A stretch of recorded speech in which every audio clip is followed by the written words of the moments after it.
That's IT Uploaded.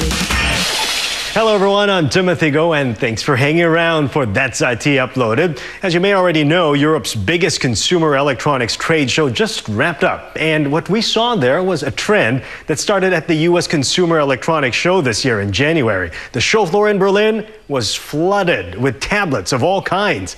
Here's a look at what you can expect at the shelves. There's no more denying the age of the tablet is here, and it is now a firmly established electronics genre. There are small tablets, large tablets, tablets that pop off a keyboard, and tablet notebook hybrids.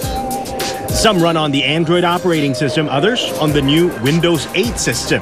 A tablet is a must if you're going to maintain your street cred with the young and the hip tech crowd. China's Lenovo created excitement with their Windows 8 hybrids. The ThinkPad tablet is a tablet 1 minute, and dock it with a keyboard, it becomes a hybrid-type device. Running the full Windows 8 Pro platform, you have all the compatibility with legacy Windows applications. So if you're already a Windows user, you don't have to get used to a new operating system, and you can continue to use the existing applications that you already own.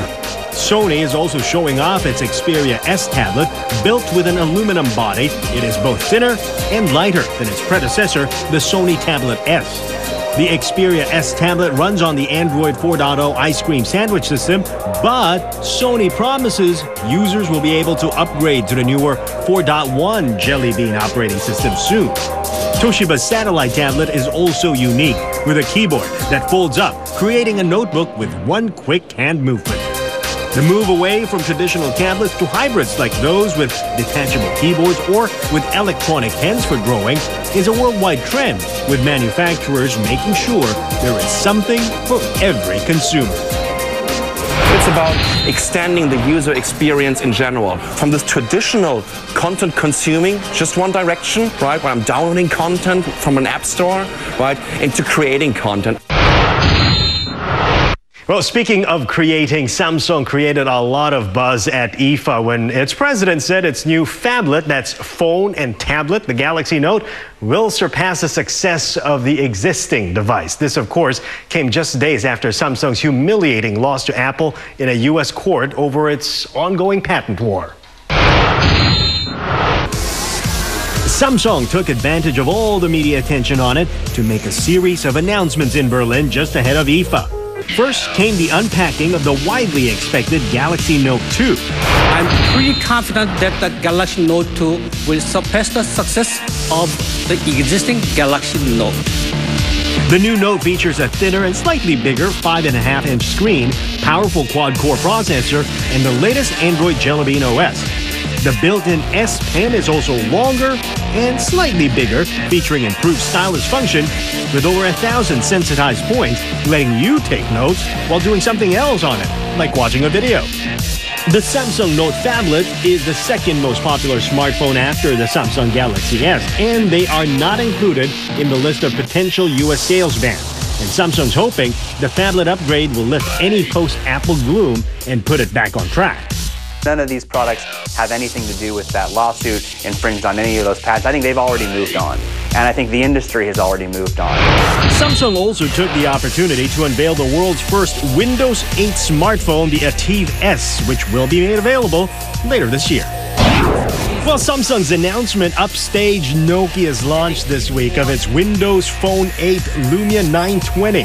But it is this phone that Nokia and Microsoft bosses are billing as the flagship Windows phone. It uses an 8.7 megapixel PureView camera technology to reduce blurring from hand motion, a bigger and brighter 4.5-inch touchscreen, and wireless charging capabilities. We will have a better review of the Lumia, the Note 2, and the Ativ S once they're all out in the market. But as hyped up as these are, by next week, everyone will be talking about the much hyped and much awaited new iPhone. So the race would really be about who gets the hardware out in the market first.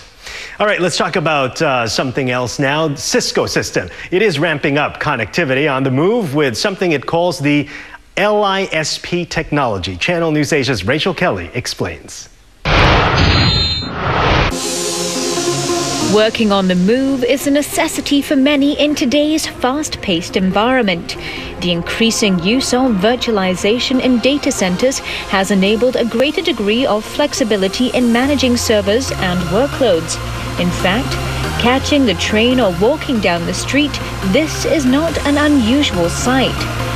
But working on the move from one place to another is not always as seamless as we would like. For example, viewing video content while shifting from a 3G network to streaming on a Wi-Fi area, you're likely to either have to restart the program or experience a pause. Well, this is one issue that global technology player Cisco is looking to combat. With the introduction of Cisco Locator ID Separation Protocol, or LISP. When our distinguished engineer and fellow Dino came up with the concept, we realized how dramatically it could change an industry. I think it's a major mistake that high tech is doing to start to focus on patents and to slow each other down through patents and making a process that is not running well run worse. LISP is a technology that will separate an IP address. The IP is used for both location and identity. And with two addresses, every device will be assigned an endpoint ID. So the location will change, but the ID of the device will stay the same. So what LISP actually does is it allows users to switch from one network to another seamlessly. For example, I've got this video playing on this device on 3G at the moment. But if I click down here, I can switch to wireless, and the video will keep playing. Now, it also allows companies to switch virtual machines from one data center to another.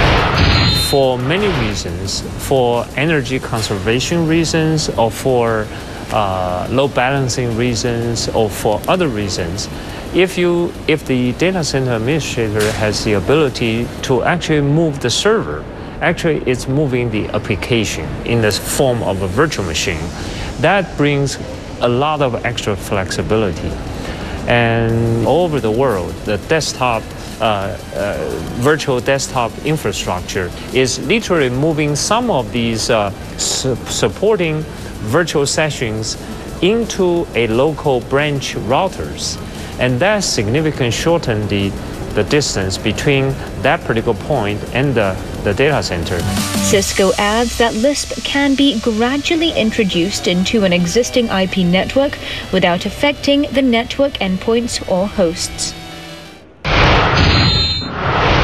That's all for this week. Don't forget to join me on the next That's IT when I fly for more than 30 hours just to test out Wi-Fi in the sky. I'm Timothy Go.